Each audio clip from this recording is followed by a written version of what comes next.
नमस्कार प्यारे साथियों साथियों आज का जो हमारा वीडियो है बहुत ही खास रहने वाला है और मैं आशा करूंगा कि ये वीडियो आप पूरा जरूर देखोगे। अगर देखोगे तो आपके लिए बहुत ही फायदेमंद होने वाला है आगे की भर्ती परीक्षाओं में। ये सुन लीजिए, अब की बार अध्यापक भर्ती परीक्षा ग्रेड थर्ड में बायोलॉजी वाले छात्रों का जो स्कोर है गणित में वो अच्छा नहीं रहा। साथियों अगर आप लोग इस एक यूनिट को जिसको मैं बताने वाला हूं इस एक यूनिट को भी अच्छा कर लेते ना तो आप अपने कम से कम 14 से 16 अंक बढ़ा लेते। हाँ जी बिल्कुल, सिर्फ और सिर्फ एक यूनिट मैथ की।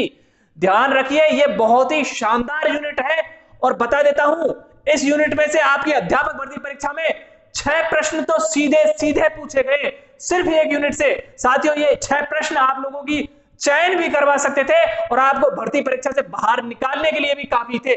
सुन लीजिए, प्रूफ के साथ बता रहा हूं। प्रश्न संख्या आपकी 81 और मैं जिस यूनिट की बात करने वाला हूं ना वो है अनुपात समानुपात, रेशो एंड प्रोपोर्शन। सुन लीजिए, क्वेश्चन नंबर 81, दो संख्याएं 2:3 के अनुपात में है। यदि प्रत्येक संख्या 4 से बढ़ाई जाए तो अनुपात 5:7 हो जाता है। तो दोनों संख्याओं को योग ज्ञात कीजिए। यह रहा इसका सॉल्यूशन। अनुपात समानुपात से चुटकियों में उड़ता है ये क्वेश्चन। अगला क्वेश्चन है क्वेश्चन नंबर 86। एक लैपटॉप का वर्तमान मूल्य 6561 है। यदि इसके मूल्य में प्रतिवर्ष 10% का ह्रास होता है तो 3 वर्ष पूर्व इसका मूल्य था। उसका आंसर था हमारा 9000 और ये था इसका सॉल्यूशन। चुटकियों में होता है ये भी आपका अनुपात समानुपात से। अगला प्रश्न था क्वेश्चन नंबर 87।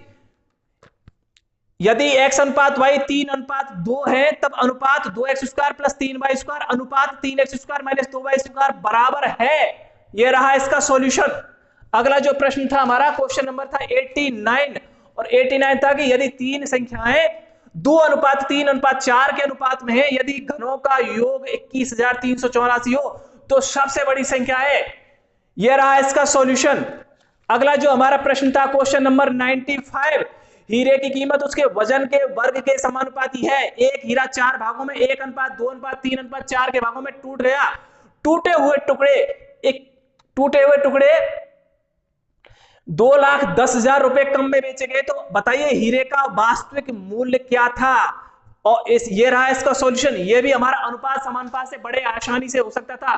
साथियों ये आपके 81, 86, 87, 89, 95 ये तो सीधे सीधे तौर पर ही आपको रेशो एंड प्रोपोर्शन से पूछे गए थे। इसके अलावा भी इस पे आधारित 2 से 3 प्रश्न और थे जो आप रेशो एंड प्रोपोर्शन से कर सकते। यानी 1, 2, 3, 4, 5 और 2, 7 यानी 14 अंक आप कम से कम अपने बढ़ा सकते थे अगर आप एक यूनिट अपनी अच्छी कर लेते हैं तो। अब भैया इतनी ज्यादा आपने बातचीत की इस पे, इसका फायदा क्या है भैया? फायदा ये है आगे से आप ध्यान रखें कि आपको अनुपात समानुपात जो यूनिट है ना मैथ की वो बहुत अच्छी कर लेनी है। ना सिर्फ आपके यहां पर काम आएगी, आपके हर यूनिट में मैं कहूं कि पूरी की पूरी मैथ आपके इस पे आधारित है, अनुपात समानुपात पे। जिसने ये मजबूत कर ली, ये तो रही आपकी बात कि भैया आपके अध्यापक भर्ती परीक्षा में ये प्रश्न आए थे और आपको ये यूनिट मजबूत करनी है। बाकी अब भैया और भी बताइए कि मैथमेटिक्स में क्या हम अच्छा कर सकते हैं, कैसे हमारी मैथमेटिक्स अच्छी हो सकती है और कैसे हम 30 में से 30 स्कोर कर सकते हैं, कैसे मैथमेटिक्स में हमको आत्मविश्वास होगा। जिन साथियों के अच्छे प्रश्न बन रहे हैं उनको तो पता है सारी चीजें कि किस प्रकार से हम जो मैथ को किस वे में कर सकते हैं। लेकिन जिन साथियों के नंबर कम बने हैं या किसी कारणवश वो क्वेश्चन ही अटेम्प्ट नहीं कर पाए, वो सुन लीजिए साथियों, नंबर ऑफ क्वेश्चंस जितने आप मैथ्स में लगाओगे ना उतना आपका कॉन्फिडेंस बढ़ेगा। किसी भी किताब को उठा के ले आइए, उस किताब से जितना आप क्वेश्चंस लगा सकते हो क्वेश्चंस लगाइए। किसी की भी टेस्ट सीरीज अगर आपको ज्वाइन कर रखी है तो उनसे टेस्ट सीरीज जितनी हो सके, यानी आपको नंबर ऑफ क्वेश्चंस लगाने, भले टेस्ट सीरीज खरीदने की जरूरत नहीं है, किसी की भी किताब से लगाइए। ठीक है, जो आपके पास नोट्स है, नोट्स में अगर आपके प्रश्न है, प्रैक्टिस सेट है, वहां से लगाइए। अगर किसी भी प्रश्न में डाउट आता है तो अपने साथियों से डिस्कस भी कर सकते हैं। साथियों मैं भी सोच रहा हूं कि आपके लिए मैं थोड़ा सा सेटअप करने में लगा हुआ हूं, एक एक यूनिट करके जो भी इंपॉर्टेंट क्वेश्चंस है, नंबर ऑफ क्वेश्चंस आपके लिए मैं अधिक से अधिक करा सकूं, जो आपने पहले नहीं देखे हो या आपने वो प्रश्न जो है कम देखे हो। क्योंकि मैथ में परेशानी तभी आती है अगर हमारे देखे हुए प्रश्न हमारे सामने आ जाते हैं ना, तब तो हम फटाक से कर लेते हैं, लेकिन कोई नए कॉन्सेप्ट पर आधारित अगर प्रश्न आता है ना गणित में, तो वहां पर हम लोग को क्या है, टाइम टेकिंग हो जाता है। और अब की बार अध्यापक भर्ती परीक्षा में नंबर कम रहने का गणित में कारण भी यही था, क्योंकि टाइम टेकिंग प्रश्न थे, थोड़े ट्रिकी प्रश्न थे। और अधिकतर बायोलॉजी वाले जितने भी हमारे साथी है ना, जिनकी मैथ अच्छी थी, उनको भी परेशानी आई है।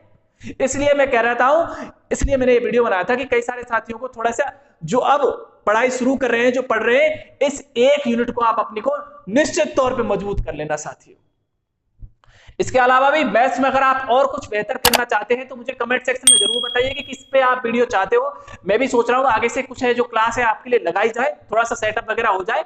साथियों अगर ये वीडियो आपको पसंद आया हो तो निश्चित तौर पे आप अपने सभी साथियों तक शेयर कर देना। मिलते हैं आपसे नई वीडियो के साथ। जय हिंद, जय भारत।